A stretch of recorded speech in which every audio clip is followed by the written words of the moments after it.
Israel के 8 fighter jets ने practice की है। अमेरिका का बोइंग 707 एयरक्राफ्ट भी इसमें मौजूद था। F-35 और F-16 विमान को भी इसमें शामिल किया गया।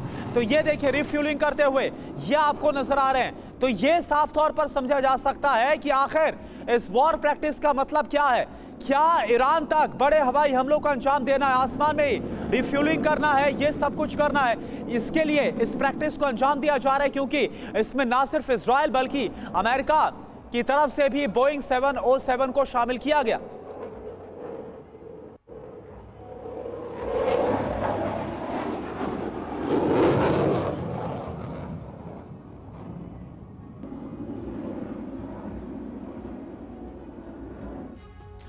तो आसमान से ईरान को वार्निंग दी गई है। इजराइल के एयरफोर्स ने किस तरह से बड़ी तैयारी की, पूरी जानकारी आपके सामने ग्राफिक्स के जरिए हम रखते हैं और इसका मतलब क्या है एयरफोर्स की तैयारी का, इसको भी समझेंगे अपने खास मेहमानों से। लेकिन पहले पूरी जानकारी।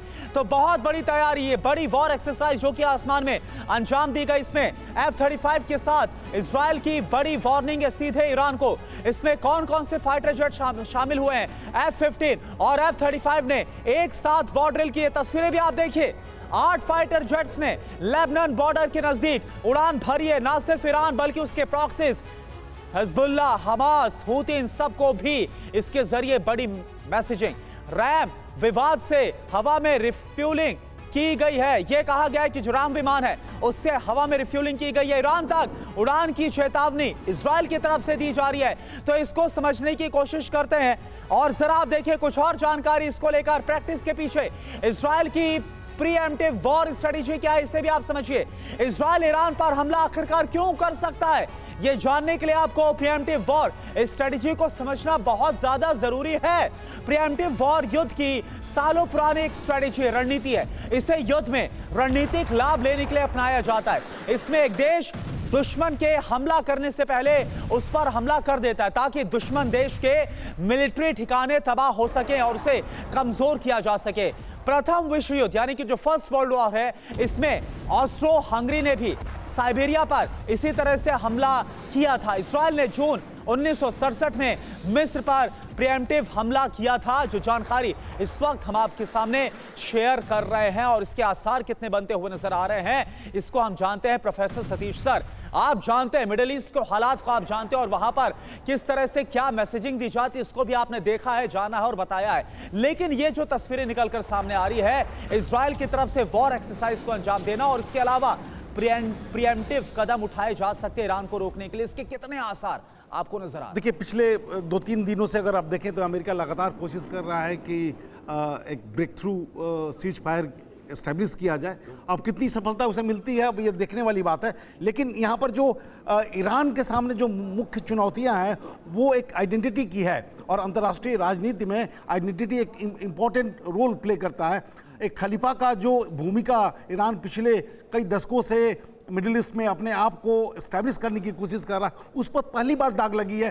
जिस तरीके से हानिया की हत्या ईरान के भीतर हुई, उसके पहले तक अभी तक जितनी भी बातें कही जा रही थी ईरान के द्वारा, जो धमकी दिए जा रहे थे, वो शाब्दिक ज़्यादा थे, वो प्रैक्टिकल नहीं थे। लेकिन वो अब प्रैक्टिकलिटी में तब्दील हो गया है। अगर यहाँ पर ईरान अगर एक्शन नहीं लेता है, चाहे उसे सीमित दायरे में प्रॉक्सी के तहत इजराइल पर हमला करना पड़े या अमेरिकी चुनौती को मुकाबला करना पड़े, तो उसकी आने वाले कई वर्षों या दशकों तक जो इमेज है वो डाइल्यूट होगी।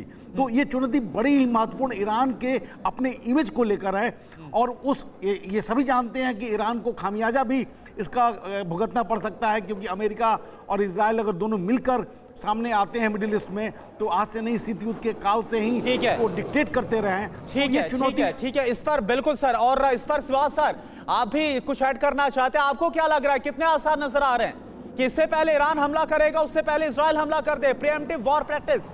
देखो, सच्चाई ये है कि इजराइल चाहता है किसी तरीके से ईरान इस लड़ाई में आए, क्योंकि वो चाहता है कि ईरान के जो न्यूक्लियर इंस्टॉलेशन हैं उनको बर्बाद किया जाए। अगर ईरान के पास सच्चाई है कि लिमिटेड चॉइस है, क्योंकि एक तो उसका वजूद है, उसको कुछ ना कुछ करना है। अब वो करेगा, सांप भी मर जाए लाठी भी ना टूटे, तो वो कैसे कराएगा? वो अपने प्रॉक्सी से कराएगा। हिजबुल्ला है, होती रेबल है, हमास है, सीरिया और इराक के अंदर जो मिलिशिया बैठे हैं उनसे कराएगा।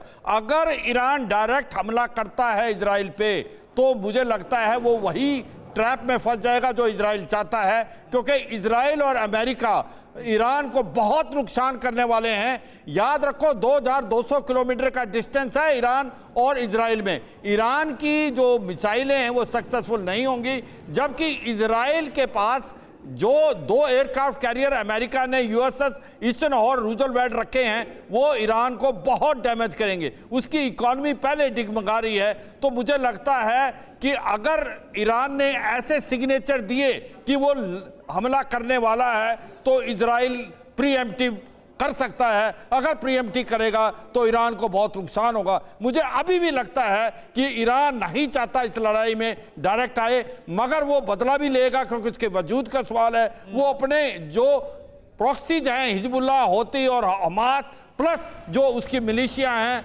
सीरिया और इराक, उनसे कुछ ऐसा कराए। और कहीं ना कहीं ये अगर इजराइल और हमास के बीच के अंदर कोई एक ब्रेक थ्रू आ जाता है, जो अमेरिका बहुत जोरों से लगा है, तो फिर शायद उसका माइंड डाइवर्ट हो सकता है। मगर एक बहुत ही ऐसी सिचुएशन है जो कि एक सीरियस मोड़ ले सकती है। यानी कि ब्रेक थ्रू पर भी आपकी पूरी उम्मीद है।